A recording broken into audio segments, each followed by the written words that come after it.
Millions of Germans are voting in a federal election on Sunday, with 4 parties currently leading the polls. Let's go through those vying for power.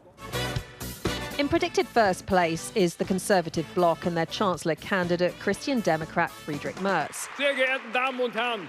A long-time rival of colleague and former Chancellor Angela Merkel, Merz is pro-tougher controls on migration, cutting taxes and slashing the welfare bill and boosting the military.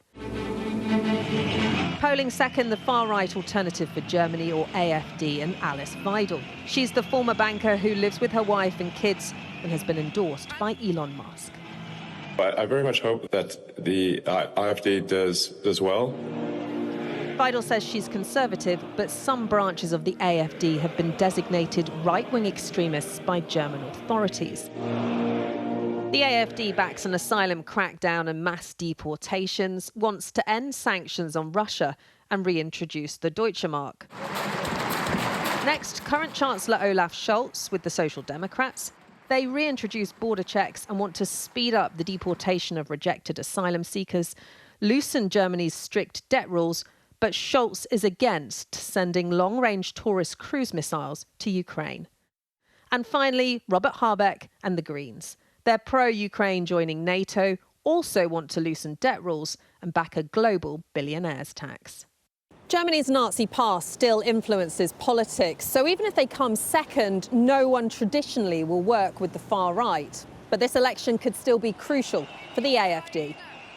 Common sense amongst many of the moderate parties that if we screw this up with the next coalition, then the 2029 elections, which would be then the next regular one, could be the big moment for the AfD.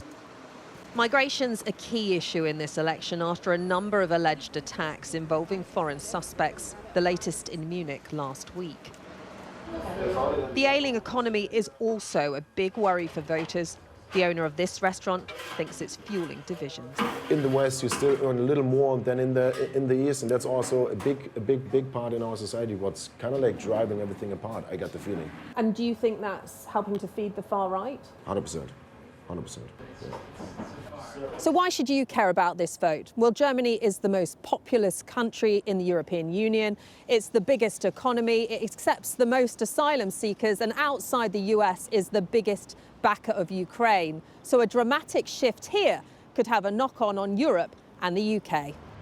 And while we should know who's in pole position on Sunday night, forming a government could take weeks. Siobhan Robbins, Sky News, Berlin.